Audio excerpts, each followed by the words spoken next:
استاد بھی بہت دفعہ لگی تھی, میرے پہ بھی بہت دفعہ لگی. میرے استاد کے سر پہ بھی تھی 295, میرے سر پہ دو ہیں 295 اے 295 سی. جو ہمارا آج پرفیوم لانچ ہونے جا رہا ہے اس کا نام بھی 295. بسم اللہ الرحمن الرحیم. میرا نام ہے جی رجب. میری آپ سب سے ریکویسٹ ہے کہ اس ویڈیو کو پورا دیکھیے گا. میں اللہ پاک اور اس کے رسول صلی اللہ علیہ وسلم پر کامل ایمان رکھتا ہوں اور آپ صلی اللہ علیہ وسلم کو آخری نبی مانتا ہوں. میں حضرت محمد صلی اللہ علیہ وسلم کی آل پاک اور تمام صحابہ کرام کا دل سے احترام کرتا ہوں. کچھ دن پہلے میں نے اپنا پرفیوم 295 کے نام سے لانچ کیا تھا. اس میں میرا ہرگز مقصد قانون ناموس رسالت 295 اے 295 سی کو میں بالکل انکاری نہیں ہوں. میرا بالکل مقصد یہ نہیں تھا کہ میں 295 اے یا 295 سی جس رسالت کے تحت یہ لگتی ہے کہ میں اس کا انکاری ہوں. نہیں, ایسا بالکل ہرگز نہیں ہے. میں دل و جان سے قانون ناموس رسالت کو تسلیم کرتا ہوں. جو شخص بھی اللہ اور اس کے رسول صلی اللہ علیہ وسلم کی توہین کرتا ہے وہ واجب القتل ہے. 295 پرفیوم کو لانچ کرتے ہوئے اس کی مشہوری کرتے ہوئے میرے منہ سے لا علمی کے طور پہ جو غلط الفاظ نکلے ہیں, میں اللہ اور اس کے رسول صلی اللہ علیہ وسلم کی بارگاہ میں کھڑا ہو کے معافی مانگتا ہوں اور توبہ کرتا ہوں. اور ساتھ ہی ساتھ میں ابھی یہ اعلان کرتا ہوں کہ 295 پرفیوم کو میں ابھی ڈسکنٹینیو کر رہا ہوں, ختم کر رہا ہوں. میرے ان الفاظ سے اگر کسی مسلمان کی بھی دل آزاری ہوئی ہے تو میں آپ سب سے بھی معافی مانگتا ہوں اور اللہ اپنے حبیب کے صدقے میری توبہ کو قبول فرمائے اور مجھے معاف کر دیں. گستاخی کا الزام لگانا یہ بدکاری اور زنا کے الزام سے زیادہ بدتر الزام ہے. قتل کی دھمکیاں, گستاخ اور جو فحش گالیاں دی جا رہی ہیں. موت زندگی اللہ کے ہاتھ میں. جو رات قبر میں گزرنی ہے وہ قبر میں گزرے گی, جو زمین پہ گزرنی ہے وہ زمین پہ گزرے گی. لیکن ایسا نہ ہو کہ کچھ مذہبی متشدد قسم کے اسکالر آپ سے وہ کام کروائیں جس پہ قیامت کے دن نبی صلی اللہ علیہ وسلم آپ سے اپنا چہرہ پھیر لیں. اور آپ شو تو یہ کر رہے ہو میں نے نبی کے نام پہ یہ کام کیا ہے, لیکن نبی صلی اللہ علیہ وسلم اس شدت پسندی سے کبھی بھی خوش نہیں ہو سکتے. اور اگر پھر بھی آپ یہ سمجھتے ہیں کہ یہ گستاخی ہے معاذ اللہ, تو پھر میں آپ کے سامنے کچھ بریلویوں کے چوٹی کے علماء کے حوالے پیش کرتا ہوں مختصر. تو جو فتویٰ پھر آپ نے مجھ پہ لگایا ہے ان پہ بھی لگایا. میں مانتا ہوں سارے بریلوی ایسا نہیں کرتے ہیں. ایک مخصوص طبقے کے مخصوص افراد ہیں جنہوں نے ایک پروپیگنڈا کھڑا کیا ہوا ہے اور سادہ لو عوام کو برگلا رہے ہیں کہ جی یہ واجب القتل ہے اور گستاخ ہے وغیرہ وغیرہ. اور کراچی کا ایک مولوی نہیں اور طارق مجہول مردود ایک بندہ بھی غیرت مند نہیں بیٹھا جڑا اٹھ کے انہاں سر لاوے. اس وجہ تو یہ بالکل اس بارے کوئی معافی نہیں. اس کتے نوں لگام پائی جاوے, وہ کتا بھی نہیں بڑھتا. بسم اللہ الرحمن الرحیم نحمدہ ونصلی علی رسولہ الکریم. جب سے کینیڈا والے بیان وہ سوسائٹی میں گیا ہے تو مسلسل سوشل میڈیا پہ ہائپ کریٹ کی جا رہی ہے اور ایک مخصوص طبقے کی طرف سے جو بہت زیادہ شدت پسندی پھیلا رہا ہے. بار بار مجھے کہا جا رہا ہے کہ یہ جو معذرت آپ نے دوبارہ کی ہے یہ بھی قابل قبول نہیں ہے. اور اس طبقے کا بنیادی مقصد یہ ہے کہ میں یہ مانوں کہ میں نے گستاخی کی ہے اور پھر میں گستاخی سے معذرت کروں. جو غلطی مجھ سے ہوئی ہے اس پہ میں بار بار معذرت کر چکا ہوں. لیکن وہ طبقہ مسلسل دھمکیاں دے رہا ہے میرے واٹس ایپ پہ, قتل کی دھمکیاں, گستاخ اور جو فحش گالیاں دی جا رہی ہیں سب کے نمبر بھی میں سیو کر رہا ہوں. تو یہ سب کچھ چل رہا ہے میرے ساتھ. تو مجھے خیال ہوا کہ میں ایک علمی لحاظ سے بہرحال میں اس پہ ایک ویڈیو ریکارڈ کرواؤں, کیونکہ جو کچھ میرے مخلص لوگ ہیں, بعض لوگ, میجورٹی نے مجھے گستاخ قرار نہیں دیا الحمدللہ, میجورٹی علماء نے, بلکہ انہوں نے اس کو ایک غلطی ضرور قرار دیا, علمی غلطی, گستاخ قرار نہیں دیا. لیکن بعض ہمارے ہی بڑوں سے, بعض ہمارے ہی لوگوں نے بھی اس کو گستاخی سے تعبیر کیا اور پھر یہ کہا کہ مفتی صاحب نے جب گستاخی سے معذرت کر لی ہے تو اب ان کی جان چھوڑ دو. تو اس کو بھی بعض شدت پسند لوگ کہہ رہے ہیں دیکھو ان کے اپنے بڑے کہہ رہے ہیں کہ انہوں نے گستاخی کی ہے. اس لیے مجھے گستاخی کے لفظ کو ایکسپلین کرنا بہت میرے لیے ضروری ہو گیا ہے. وجہ اس کی ہے کہ جو مخصوص طبقے کے کچھ لوگ ہیں جو ان کے لیڈر بہت زیادہ شدت پسندی پھیلا رہے ہیں اور اپنی عوام کو, جو عام لوگ ہیں نا, ان کو بہت زیادہ اکسا رہے ہیں میرے قتل پہ. کھلی ویڈیو میں جب اتنا اکسا رہے ہیں, آپ یہ ویڈیو کلپ دیکھ سکتے ہیں. اور کراچی کا ایک مولوی نہیں اور طارق مجہول مردود ایک بندہ بھی غیرت مند نہیں بیٹھا جڑا اٹھ کے انہاں سر لاوے. اس وجہ تو یہ بالکل اس بارے کوئی معافی نہیں. اس کتے نوں لگام پائی جاوے, وہ کتا بھی نہیں بڑھتا. جب کھلی ویڈیو میں اتنا اکسا رہے ہیں تو بند کمروں میں کتنا اکساتے ہوں گے. اور میرے پاس جو الگ سے دھمکیاں آ رہی ہیں وہ الگ ہیں. لیکن جو لیڈر حضرات ہیں نا ایک مخصوص طبقے کے, وہ بار بار جو ہے نا گستاخ کی سزا سرتن سے جدا, نعرے بھی یہی لگ رہے ہیں. سر سید تھانے کے باہر جو ہمارا قریبی محلہ ہے اس میں جو تھانہ ہے اس کے باہر بھی یہ نعرے لگائے گئے ہیں ایک کراؤڈ کی شکل میں کہ गुस्ताख की सजा सरतन से जुदा। नबी की एक सजा सरतन से जुदा, सरतन से जुदा। तो मैं इस गुस्ताख के लफ्ज को आज इल्मी अंदाज से एक्सप्लेन करूंगा, तहकीकी जवाब भी दूंगा, इल्जामी जवाब भी दूंगा कि अगर आप मुझ पे गुस्ताखी के फतवे लगाते हैं तो फिर आप इन लोगों पे भी गुस्ताखी के फतवे लगाएं, ताकि जो सादा लौह लोग हैं जो वाकई नबी सल्लल्लाहु अलैहि वसल्लम से मोहब्बत करते हैं लेकिन वो गलत फहमी के शिकार हो गए, मुझसे बदगुमान हो गए कि मुफ्ती साहब ने वाकई गलत गुस्ताखी तो बहरहाल की है, बाज लोग ये कह रहे हैं, तो मैंने जो गलती की है उससे मैं रुजू कर चुका हूं, गुस्ताखी मैंने नहीं की है। तो अब मैं इस पे शुरू करता हूं।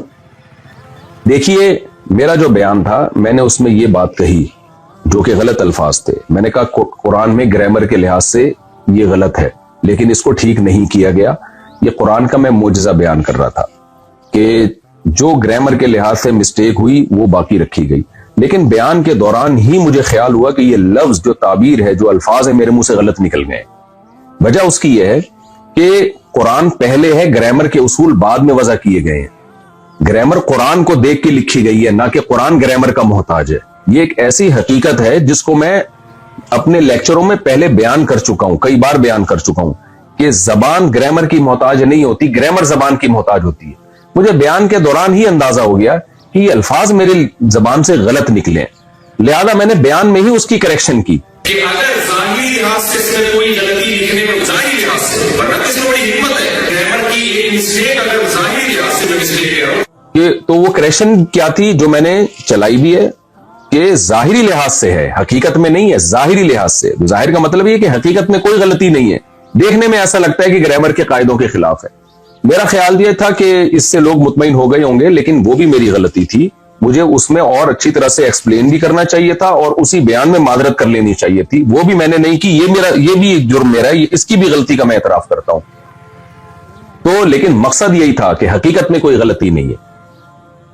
जाहिरी लिहाज से गलती का मतलब क्या था कि भाई कुरान में कुछ बातें ऐसी हैं जो आम नहवी कायदों के, जो कायदे बाद में इजाद किए गए हैं, उनके खिलाफ है। तो ये बात सिर्फ मैंने नहीं लिखी है, ये और भी लोग लिख चुके हैं, खुद बरेलवी उलमा लिख चुके हैं।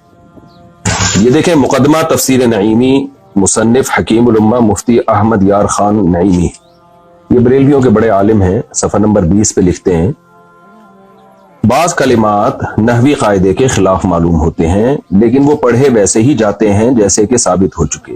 मसलन अलैहुल्लाह, अब देखें कुरान का आम कायदा है अलैहिल्लाह, लेकिन कुरान में लिखा है अलैहुल्लाह, यानी ग्रामर का आम कायदा है अलैहिल्लाह, लेकिन पढ़ा जा रहा है अलैहुल्लाह।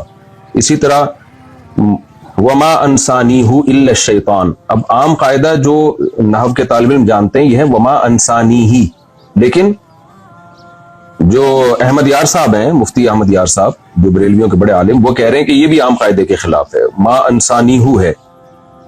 और तीसरी मिसाल वही दी है जो मैंने अपने बयान में दी थी, लनस्फाम बिन नासिया, तो ये भी इन्होंने मिसाल दी। अब मैं पूरी इबारत दोबारा पढ़ता हूं, मसलन अलैहुल्लाह मा अंसानीहु लनस्फान वगैरह। दोबारा ये इबारत पढ़ देता हूं मैं। ये लिखते हैं बरेलवियों के आलिम, बाज कलिमात नहवी कायदे के खिलाफ मालूम होते हैं, लेकिन वो पढ़े वैसे ही जाते हैं जैसे कि साबित हो चुके। मसलन अलैहुल्लाह मा अंसानीहु लनस्फान वगैरह। तो मोहतरम ने भी ये फरमाया कि नहवी कायदे के खिलाफ मालूम होते हैं, जबकि मैंने क्या कहा था, बज़ाहिर ग्रामर के खिलाफ है, बज़ाहिर ग्रामर के लिहाज से गलत है। तो मैंने तो फिर भी बज़ाहिर का लफ्ज लगा दिया था। तो मैं फिर भी मानता हूं कि मेरी गलती थी, मुझे बहुत अच्छी तरह से एक्सप्लेन करना चाहिए था और उसी वक्त अपने अल्फाज से रुजू कर लेना चाहिए था, लेकिन बाद में मैंने रुजू रिकॉर्ड करवाया। उसकी क्या वजूहात थी, ये भी मेरी गलती है, इसमें बगैर तावील के इसको भी अपने खाते में डालता हूं। लेकिन इस अमल को आप गुस्ताखी नहीं करार दे सकते। अगर आपने गुस्ताखी करार देना है, फिर बरेलवी के इन आलिम के अमल को भी और इनकी इबारत को भी आप गुस्ताखी करार दें। और मैंने तो इन अल्फाज से तौबा कर ली, इन आलिम ने तो तौबा भी नहीं की है। अब तक तो हमारे पास कोई ऐसा रिकॉर्ड नहीं है कि इन्होंने अल्फाज से तौबा की हो। होता यह है कि तमीज और मुसलमान दो अलग अलग चीजें हो गई हैं। तमीज और मुसलमान क्या हो गए हैं? ये तरीका बहुत खतरनाक है, इससे इस्लाम की कोई खिदमत नहीं होगी, इससे आपका इमेज दुनिया के सामने, पाकिस्तान का इमेज कितना खराब हो गया। ये अमल धेले का भी नहीं है, अमल जो है ना धेले का भी नहीं। और इन चीजों में आप देखो कि क्या हो रहा है। एक कुछ पिछले साल का वाकया, उसकी जबान से गलती से एक लफ्ज निकल गया, उसको उर्दू भी नहीं आती थी, बेचारे लोगों ने पकड़ के ऑन द स्पॉट जान से मार दिया। यार सर पे टोपी है, उसके दाढ़ी है, वो क्यों नबी की गुस्ताखी करेगा? लेकिन लोग मौका भी नहीं देते समझ। जुनैद जमशेद का हशर क्या किया है? बेचारा सिंगर गाने बजाने छोड़कर इस्लाम की तरफ आया है, और आने के बाद उसने कुछ बेचारे ने बयानात करना शुरू किए, उसको नहीं इतना नॉलेज थी, उसने एक जबान उसको ऐसा डिप्रेशन दिया ना, वो अगर वो मुस्लिम ना होता ना, नेक ना होता, तो शायद खुदकुशी का रास्ता इख्तियार करता वो, इतनी टेंशन दी है उसने। अभी देखो ना, कोयटा में बंदा मार दिया, पता है, तौहीन रिसालत पर पब्लिक ने केस किया हुआ है, बंदे पे इल्जाम लगा कि इसने नबी की तौहीन की है, उसको पब्लिक ने पकड़ा, पुलिस ने आके बचाया, थाने में गई, भाई केस करेंगे इसके ऊपर, थाने में पुलिस ने मार दिया उसको, किसी पुलिस वाले ने। मुझे नहीं पता उसने तौहीन की थी या नहीं की थी, इस पे तो मैं कुछ तबसरा नहीं कर सकता क्योंकि मेरे इल्म में नहीं है, लेकिन उसूली तौर पर एक बात यह है कि पाकिस्तान में जब एक लॉ बना हुआ है तो उस लॉ को फॉलो करना चाहिए ना। जज ही तो जजमेंट कर सकता है कि ये शख्स दिमागी तवाज़ुन ठीक था या दिमागी तवाज़ुन ठीक नहीं था। हो सकता है की हो उसने, मैं उसको फेवर नहीं कर रहा, लेकिन नतीजा क्या निकलता है। सियालकोट में जो बंदा मार दिया उसने तो तौहीन भी नहीं की थी, उसको तो एक स्टिकर उसने फाड़ा है, उसको क्या पता इसमें हसन हुसैन का नाम लिखा हुआ है, किसी सहाबी का नाम, उस बेचारे को क्या पता यार। और अगर पता भी हो तो अदब और तौहीन हर कौम में, देखो सऊदी अरब में आपने देखा होगा कुरान जमीन पर रख देते हैं मस्जिद की, मैंने अरबी से बोला ये क्या करो, कह रहे हैं पाक है, उनके यहाँ अदब के मयारात अलग है। उर्दू जबान जो है ना ये अदब में बहुत आगे है, पंजाबी में जो चीज तमीज है वो उर्दू में बदतमीजी है, क्या ख्याल है भाई उनका पंजाबी में अगर बात कर रही हो ना बीवी शौहर से, खानदाब इस तरह से स्टाइल में वसीम इस तरह बात कर रही हो शौहर का नाम लेके, कोई बात नहीं, मोहब्बत है, ये क्या समझे जाएगी बेतकल्लुफी। उर्दू में कह रही वसीम तुम लेट क्यों आ रहे हो, तो बीवी क्या समझी जाएगी भाई, बदतमीज। उर्दू में आप जनाब आइए, उर्दू में बहुत सारे स्टेप हैं, तभी तो कहता हूं उर्दू से रिश्ता जोड़ के रखो अल्लाह के बंदो, अपने बच्चों को इंग्लिश तो यहाँ खुद ही आ जाएगी, उर्दू नहीं, तमीज किस में मिलेगी आपको, तमीज के लिए उर्दू। शायर ने शेर कहा, मुझे पूरा शेर याद नहीं लेकिन उसका थोड़ा थोड़ा याद है, अल्लाह करे वजन सही निकल जाए उसका, कि वो कहा है ना कि पता नहीं पहला मिसरा याद नहीं आ रहा, मेरे बस में अगर होता तुझे उर्दू सिखा देता, कुछ इस तरह के शेर है उसका। किसी को पहला मिसरा याद हो तो बताए कि पता नहीं तमीज किसे कहते हैं, मोहब्बत किसे कहते हैं, तुझे बता देता, मेरे बस में अगर होता तुझे उर्दू सिख, यानी तमीज सिखाने के लिए सिर्फ उर्दू सिखाना ही काफी है। मैं एक जगह गया, कहीं मियाँ बीवी का झगड़ा था और एजेड थे दोनों मियाँ बीवी, खालिस उर्दू स्पीकिंग थे। मैं उनके यहाँ गया ना झगड़ा निपटाने के लिए, और बड़े इंडिया से उनका ताल्लुक था, शायद लखनऊ से होगा। लड़ कैसे रहे हैं मेरे सामने, मुफ्ती साहब देखिए हम इनसे कह रहे हैं कि आप हमारा कुछ ख्याल किया करें, बच्चे बड़े बड़े हो गए हैं और अभी तक इनको इसकी तौफीक नहीं मिलती, हम घर में आते हैं हमें ये चाय का नहीं पूछती, ये लड़ाई हो रही है।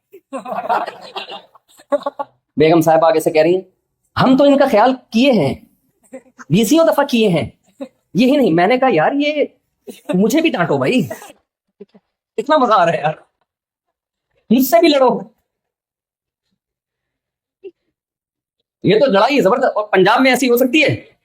तो मैंने एक दफा बयान किया ना, वो आप लोग दूसरी शादी ना करें, करना हो तो अपनी जिम्मेदारी पे करें। हमारे एक दोस्त ने क्या की, पंजाब में कहीं बेगम से झगड़ा हुआ, तो मैंने उनसे कहा, वो झगड़ा बहुत खतरनाक चल रहा था ना, बिल्कुल बहुत ही मसाइल खड़े हो गए थे उनके लिए। तो मैंने कहा कि भाई अच्छा वो हुकूक अदा कर रहे थे, बाज दफा गलती बीवी की तरफ से होती है, बाज दफा शौहर की तरफ से होती है, उनके केस में बीवी की तरफ से गलती थी। अच्छा ससुर बार बार इन्वॉल्व हो रहे थे इनके मामलात में। मैंने इनसे कहा, मैंने कहा अपने ससुर को बोलो ऐसी की तैसी, यानी क्यों हमारे मामलात में आ रहे हो, मेरी बीवी मेरा घर, तुम क्यों बीच में, सास थी या पता नहीं ससुर थे। कह रहे मुफ्ती साहब फैसलाबाद की पंजाबी में ऐसी की तैसी कुछ भी लफ्ज ही नहीं है ये कोई भारी भरकम सी कोई चीज बताओ समझ रहे हैं। कह रहे मैं अपने ससुर को बोलूंगा ना आपकी ऐसी की तैसी, आप क्यों हमारे मामलात में, वो थैंक यू शुक्रिया आपका यार, आपने मुझे रिस्पेक्ट दी। कह रहे ये फैसलाबाद की पंजाबी है, इसमें ऐसी की तैसी कोई लफ्ज ही नहीं है। तो मैंने कहा मैं क्या क्या गालियां सिखाऊंगा आपको, ससुर भी तो है ना भाई। तो हर कौम का अदब तमीज का मैयार दूसरे से, एक ही जबान में एक लफ्ज बदतमीजी नहीं समझी जाती।